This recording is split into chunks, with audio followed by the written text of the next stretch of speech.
வரவேற்கிறேன். படம் ஆரம்பிக்கிறது. 1995ஆம் ஆண்டு காட்டப்படுகிறது. மலையில் நடைபயணம் செய்ய வந்த 4 நண்பர்களை இங்கே பார்க்கிறோம்.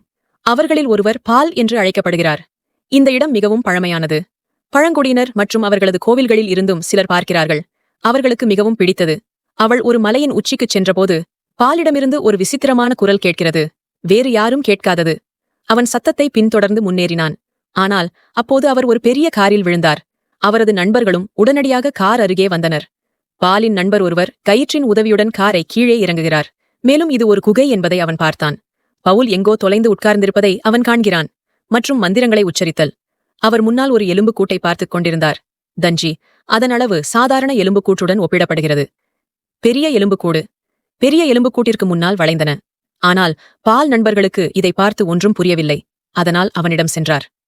பால் அசையாமல் அவனிடம், நீ என்னைத் தொட்டால் என்னிடமிருந்து விலகியிரு, நீங்கள் கொல்லப்படுவீர்கள். ஆனால் அவனுடைய நண்பன் இதை அலட்சியப்படுத்தாமல் பாலை தோளில் ஏற்றி வெளியே கொண்டு வருகிறான்.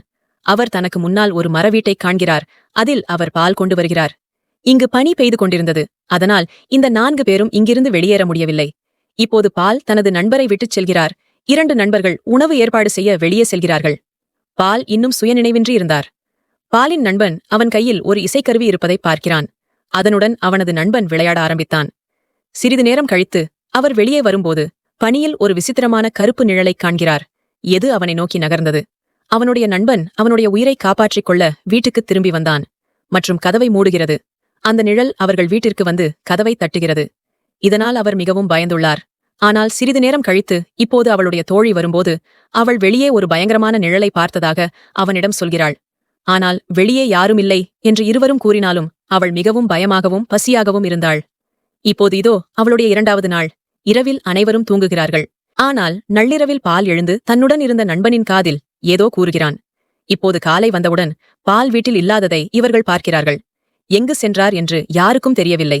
ஆனால் அவர்கள் வெளியே பார்த்தபோது பவுலின் கால்களின் அடையாளங்கள் இருந்தன. எனவே இவர்கள் குறிகளை பின்பற்றி கால் விளிம்பில் அமர்ந்திருந்த பாலை அடைகிறார்கள். அவர் கையில் அவர் வாசித்த அதே இசைக்கருவி இருந்தது. பாலின் நண்பன் அவன் மீது கோபப்பட ஆரம்பித்தான். எங்களிடம் சொல்லாமல் ஏன் வந்தாய்? உங்களுக்கு தெரியுமா? நாங்கள் உங்களுக்காக மிகவும் கவலைப்பட்டோம். ஆனால் பால் பதிலளிக்கவில்லை. மாறாக அவர் மந்திரங்களை உச்சரிக்கத் தொடங்குகிறார். அவன் காதில் ஏதோ சொன்ன தோழி இப்போது தன் கட்டுப்பாட்டை இழக்கிறாள். அவள் 2 நண்பர்களைத் தாக்கி அவர்களைக் கொன்றாள். பிறகு அவள் பாலை பார்க்க ஆரம்பித்தாள். பவுலும் அவளை பார்த்துக் கொண்டிருந்தான். அதன் பிறகு அவளது தோழியும் தன்னை கொன்றுவிட்டாள். பால் அவர்கள் மூவரையும் தனது சொந்த கட்டுப்பாட்டில் கொன்றது போல் உணர்ந்தார். இதற்குப் பிறகு கதை 23 ஆண்டுகள் செல்கிறது. நாங்கள் 2018இல் மீண்டும் வருகிறோம். சமீபத்தில் ஒரு கார் விபத்தில் மனைவியும் மகனும் இறந்த ஜேம்ஸ் என்ற மனிதனை இங்கே காண்கிறோம். அதனால் அவர் தனியாக இருந்தார். செக்யூரிட்டி கடை நடத்தி வரும் அவர் தனது குடும்பத்தை மிகவும் மிஸ் செய்கிறார். அவர்கள் தங்கள் சோகத்தை போக்குவதில்லை. இப்போது ஜேம்ஸ் ஒரு ஹோட்டலுக்குச் செல்கிறார். அங்கு அவர் தனது பிறந்தநாள் கூப்பனை காட்டுகிறார். இன்று அவரது பிறந்தநாள் இல்லையென்றாலும் அவர் கூப்பனில் 3 நாட்கள் தேதி அணிந்திருந்தார். ஆனால் ஹோட்டல் ஊழியர்கள் அவரது கூப்பனை ஏற்றுக்கொண்டு அவருக்கு இலவச உணவை வழங்குகிறார்கள். அதன் பிறகு ஜேம்ஸ் வீட்டிற்கு வரும்போது அவனது நண்பனின் மகள் அமண்டா அவனை சந்திக்க வருகிறாள். இரண்டும் இன்று அமண்டாவின் அப்பாவும் ஜேம்ஸின் மனைவியும் மகனும் இறந்ததால் அமண்டாவின் அம்மாவும் ஜேம்ஸுக்குத் தெரியும். இப்போது அமண்டா ஜேம்ஸை தன் அப்பாவாக கருதுகிறாள் என்று அவள் பாலிடம் கூறுகிறாள். அவனுடைய அப்பாவின் மரணத்திற்குப் பிறகு அது முற்றிலும் உடைந்து போனது. ஆனால் பின்னர் நான் உணர்ந்தேன், முழு உலகமும் ஒரு எண்ணம் மட்டுமே, அது நிஜத்தில் இல்லை. உண்மை நம் எண்ணங்களில் மட்டுமே உள்ளது. நாம் நிறைய நினைக்கும் விஷயங்களில் முழு கவனம் செலுத்துவது உண்மையில் நமக்கு ஆதரவாக மாறும். அமண்டா கிளம்பிச் செல்கிறார் என்று சொல்லிவிட்டு மறுநாள் காலை அமண்டாவின் அம்மாவை பார்க்கிறோம். அவள் அறைக்குச் சென்றபோது அமண்டா இல்லை. அம்மா, அவளை பாத்ரூமில் பார்க்கச் சென்றாள். அமண்டா இல்லை. ஆனால் கண்ணாடியில் ஒரு செய்தி இருக்கிறது. காலியான மனிதன் அதை செய்யச் செய்தான். வெற்று மனிதன் என்னை அதை செய்ய வைத்தான். ஆனால் அமண்டாவின் அம்மாவுக்கு இது புரியவில்லை. எனவே அவர் காவல்துறை அல்லது ஜேம்ஸை அழைக்கிறார். பின்னர் ஜேம்ஸ் இதை விசாரிக்கத் தொடங்குகிறார். அவர் அமண்டாவின் அறையிலிருந்து இன்ஸ்டிடியூட்டின் துண்டு பிரசுரத்தைக் கண்டார். அதன் பின்னால் துல்பா என்று எழுதப்பட்டிருந்தது. அதனால் மறுநாள் பள்ளிக்குச் சென்று அமண்டாவின் தோழியைச் சந்தித்தான். ஜேம்ஸின் காரில் அமண்டாவின் நண்பர் அமர்ந்திருக்கும்போது அங்கே ஒரு நிழலை பார்க்கிறார். இதை பார்த்ததும் அவள் மிகவும் பயப்படுகிறாள். 2 நாட்களுக்கு முன்பு நாங்கள் அனைவரும் அமண்டாவுடன் ஒரு குளத்திற்குச் சென்றோம் என்று அவள் சொல்கிறாள். எங்க அமண்டா வெற்று மனிதனை பற்றி எங்களிடம் கூறினார். மேலும் அவர் இங்கே மிகவும் பழைய புராணக்கதை என்று கூறினார். அவர் உண்மையில் வாழவில்லை. அவர் மக்களின் எண்ணங்கள் மற்றும் எண்ணங்களில் வாழ்கிறார். மேலும் அவரை நம்புபவர்கள் மற்றும் அவர்களின் எண்ணங்களில் அவரை பார்ப்பவர்கள் அவர் அவர்களிடம் கொஞ்சம் பிடிவாதத்துடன் பேசுகிறார். வெற்று மனிதன் ஒரு பாதிரியார் என்று நம்பப்படுகிறது. மேலும் அவரும் அவர்களுக்கேற்ப தனது விருப்பங்களை பேசுகிறார். மற்றும் அந்த மக்கள் நான் அவளை முழுமையாக நம்புகிறேன். மாலையில் பிரிட்ஜில் பூல் பாட்டிலை வெடிக்க வைத்துவிட்டு காலியான மனிதனைப் பற்றி நினைத்தால் அவர் உங்கள் வாழ்க்கையின் ஒரு பகுதியாக இருப்பார் என்றும் அமண்டா கூறியதாக அவரது தோழி கூறுகிறார். முதல் நாள் நீங்கள் அவருடைய குரலை கேட்பீர்கள். 2வது நாள் நீங்கள் அவரை பார்ப்பீர்கள். 3ஆம் நாள் அவர் உங்களை கண்டுபிடிப்பார். இப்போது அமண்டாவின் வேண்டுகோளின் பேரில் பாட்டிலை வெடிப்பதோடு காலியான மனிதனைப் பற்றியும் நாங்கள் நினைத்தோம். அதன் பிறகு நாங்கள் ஒரு விசித்திரமான குரல் கேட்டோம். அடுத்த நாள் அமண்டா ஒரு நண்பரின் காதில் ஏதோ சொல்வதை நான் பார்த்தேன். இப்போது அமண்டாவின் தோழி ஜேம்ஸை பார்க்க செல்கிறாள். அவளுடைய எல்லா நண்பர்களின் முகவரியும் ஜேம்ஸ் அவளுடைய எல்லா நண்பர்களின் வீட்டிற்கும் செல்கிறது. ஆனால் அவன் யாரையும் காணவில்லை. ஆனால் ஒரு நண்பரின் வீட்டில் அவர் அமண்டாவின் வீட்டில் கண்டுபிடித்த அதே நிறுவனத்தின் பம்ப் பொருத்தத்தை கண்டார். அதன் பிறகு ஜேம்ஸ் அதே குளத்திற்குச் செல்கிறார். அங்கு அவரது நண்பர்கள் அனைவரும் பாட்டிலை வீசினர். அவர் வெற்று மனிதனைப் பற்றி நினைத்தார். ஜேம்ஸும் இங்கே ஒரு காலி பாட்டிலை பெறுகிறார். அதில் அவரும் குத்திக்கொண்டு காலியான மனிதனைப் பற்றி சிந்திக்கிறார். ஆனால் அவர் செல்லத் தொடங்கும்போது பாலத்திற்கு கீழே இருந்து எந்த சத்தமும் கேட்கவில்லை. அதனால்தான் அவர் ஒரு துளை வழியாக பாலத்தில் இறங்கி அங்கே அமண்டாவின் நண்பர்கள் அனைவரின் சடலங்களும் இருப்பதை பார்க்கிறார். அமண்டாவின் வேண்டுகோளின் பேரில் எல்லாவற்றையும் செய்தவர்கள் அவர்கள் அனைவரும் இறந்துவிட்டார்கள். மேலும் அதே செய்தி இங்கேயும் எழுதப்பட்டது. இது அமண்டாவின் கழிவறையின் கண்ணாடியில் காட்டப்பட்டது. அர்த்தம், வெற்று மனிதன் வீடியோவை உருவாக்கினான். இப்போது ஜேம்ஸுக்கு எதுவும் புரியவில்லை. அவர் அதை பற்றி காவல்துறையிடம் கூறுகிறார். இப்போது ஜேம்ஸிடம் எல்லா விஷயங்களையும் சொன்ன அமண்டாவின் நண்பன் திடீரென்று இறந்துவிடுகிறான். அனைவரையும் பார்க்கும்போது அவர்களே தங்கள் உயிரை இழந்தது போல் உணர்ந்தார். ஆனால் ஜேம்ஸ் அப்படி உணரவில்லை. அதனால் அவர் இந்த விஷயத்தை விசாரிக்கிறார். அதே நிறுவனம் மற்றும் துல்பாவை பற்றி இணையத்தில் தேடுகிறார்.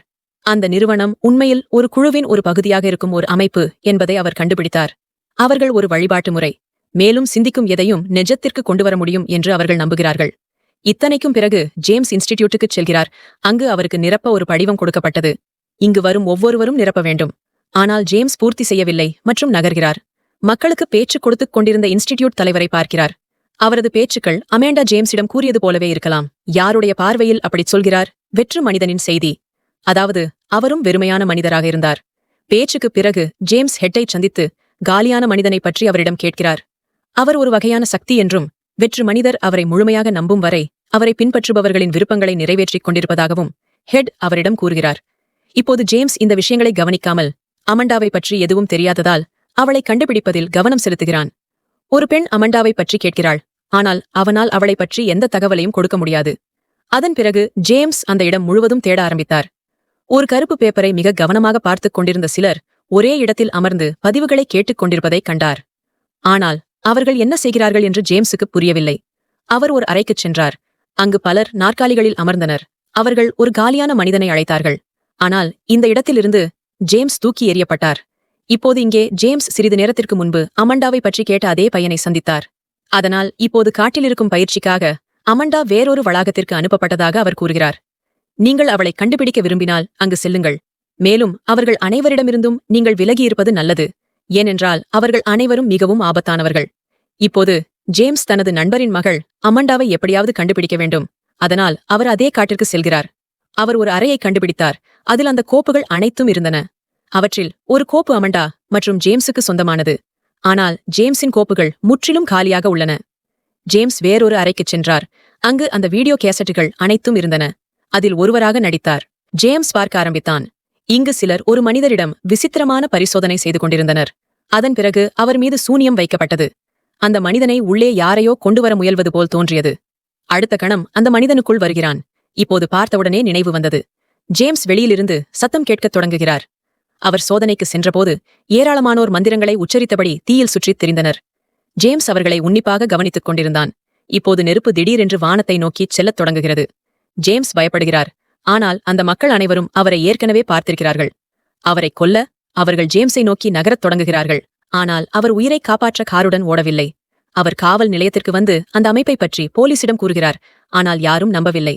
அதனால்தான் அவர் அமண்டாவின் அம்மாவிடம் வருகிறார். வெற்று மனிதனை நம்பும் மற்றும் அவரை வணங்கும் ஒரு வழிபாட்டுக் குழுவின் ஒரு பகுதியாக அமண்டா இருப்பதாக அவர் அவளிடம் கூறுகிறார்.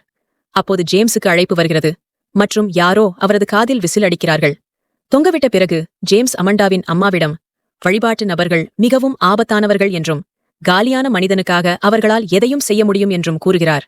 மேலும் அவர்கள் எல்லா குழந்தைகளையும் கொன்றனர். உங்கள் உயிருக்கு ஆபத்து இருப்பதால் உங்களை பாதுகாப்பான இடத்திற்கு அழைத்துச் செல்ல விரும்புகிறேன்.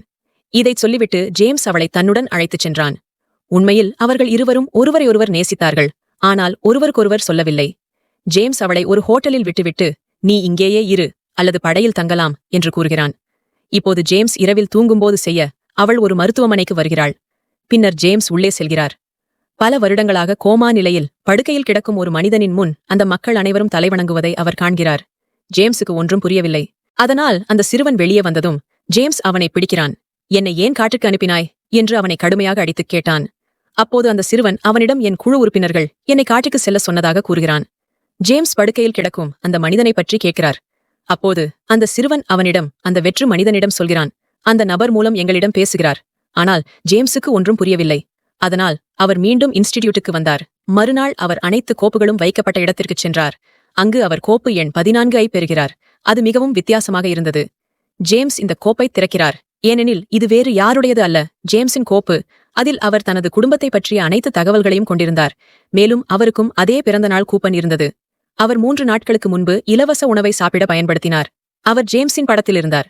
அதை பார்த்த அவன் முற்றிலும் அதிர்ச்சியடைந்தான். ஆனால் இதெல்லாம் அவனுடைய புரிதலுக்கு அப்பாற்பட்டது. அதனால் மீண்டும் அதே மருத்துவமனைக்கு வருகிறார். கோமாவில் இருக்கும் மனிதனை கவனமாக பார்க்கிறார். பின்னர் அவர் வரவேற்பறைக்குச் சென்று அந்த பெண்மணியிடம் யார் அந்த மனிதர் என்று கேட்டார். அவர் யார் என்று தெரியவில்லை என்று அந்த பெண் கூறுகிறார். கடந்த 23 ஆண்டுகளாக கோமா நிலையில் உள்ளார். இப்போது ஜேம்ஸ் அந்த மனிதனின் அறைக்கு செல்லும்போது, எனவே அந்த மனிதனை கவனித்துக் கொண்டிருந்த அமண்டா இங்கே இருப்பதை அவர் காண்கிறார். ஜேம்ஸ் அவரிடம், யார் இந்த மனிதர்? 500 ஆண்டுகளில் வெற்று மனிதன் நம்முடன் பேசும் ஒரு நபரை தேர்ந்தெடுக்கிறான் என்று அமண்டா அவரிடம் கூறுகிறார். மேலும் காலிமேன் கடந்த 23 ஆண்டுகளாக எங்களிடம் பேசி வருகிறார். ஏனெனில் இதுவும் அவருடைய விருப்பம். இந்த மனிதன் 23 ஆண்டுகளுக்கு முன்பு ஒரு வெற்று மனிதனால் ஆட்கொள்ளப்பட்டான். அவன் அவனது கட்டுப்பாட்டில் இருந்தான். அப்போதிருந்து எங்கள் வெற்று மனிதருடன் தொடர்பு கொள்வதற்கான ஒரே வழி இதுதான். ஜேம்ஸ் இப்போது அமண்டாவின் அம்மாவை அழைக்கிறார். ஆனால் அதிர்ச்சியூட்டும் வகையில் அவர் அவரை அடையாளம் காண மறுக்கிறார். இந்த கோமா மனிதர் உண்மையில் பால்தான், வேறு யாரும் இல்லை என்பதை இப்போது நாம் அறிவோம். 3 நண்பர்களுடன் நடைபயணத்தில் வந்தவர் படத்தின் தொடக்கத்தில் பார்த்தோம். இப்போது அமண்டா ஜேம்ஸிடம் தனது உடல் முற்றிலும் பலவீனமாகிவிட்டது என்று கூறுகிறார். எனவே இப்போது நாம் காலியான மனிதரிடம் செல்ல வேண்டும். புதிய உடலுக்காக நாங்கள் உங்களை தேர்ந்தெள். நீங்கள் நினைக்கும் நினைவுகள் நிஜத்தில் இல்லை, ஆனால் முற்றிலும் மனதிற்குரியவை. ஏனென்றால் அந்த நினைவுகளை நாங்கள் உங்களுக்காக உருவாக்கியுள்ளோம். நிஜ வாழ்க்கையில் அப்படி எதுவும் உங்களுக்கு நடக்கவில்லை. ஏனென்றால் உங்கள் வாழ்க்கையையும் நாங்கள் உருவாக்கியுள்ளோம். எனவே உங்கள் ஜேம்ஸ் கேரக்டரை முழுவதுமாக உருவாக்கியுள்ளோம் என்று சொல்லுங்கள். ஒரு வெற்று மனிதனுக்கு. அதனால்தான் எங்க அம்மா உன்னை அடையாளம் காணவில்லை. ஏனென்றால் அவளுக்கு உன்னை தெரியாது. நீங்கள் அவளுடன் நேரத்தை செலவழித்ததில்லை.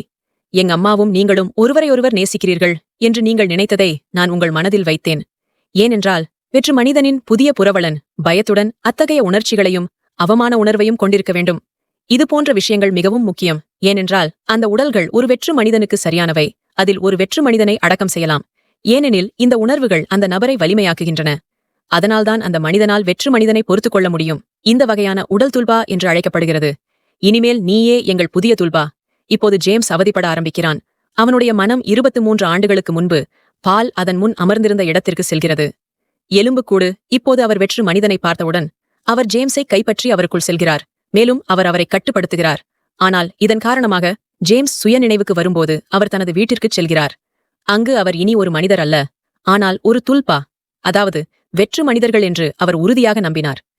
எனது புதிய உடல் துல்பா 3 நாட்களுக்கு முன்பு பிறந்தது. ஏனென்றால் நானும் என் நினைவுகளும் அந்த வகையினரால் உருவாக்கப்பட்டவை. அவர் சிந்தனையை பற்றியது. ஏனென்றால் அவர் என் மனதில் எண்ணத்தை வைத்தார். அதனால் என் உடல் வெறுமையான மனிதனாக மாறியது. நான் இப்படியான போது அதுதான் துல்பா. பின்னர் காலியான மனிதன் இறுதியாக என்னுள் இருந்தான். அதாவது ஜேம்ஸுடன் மண்டை ஓட்டின் தொடர்பு ஜேம்ஸ் மூலம் இருந்தது. இப்போது ஜேம்ஸ் கம்பத்தின் உடல் இருக்கும் இடத்திற்கு செல்கிறான். கோமாவில் இருந்த ஜேம்ஸ் அவரை சுட்டுக் கொன்று விடுகிறார். இப்படித்தான் மருத்துவமனையில் உள்ளவர்கள் அனைவரும் ஜேம்ஸ் முன் குனிந்து வணங்குவார்கள்.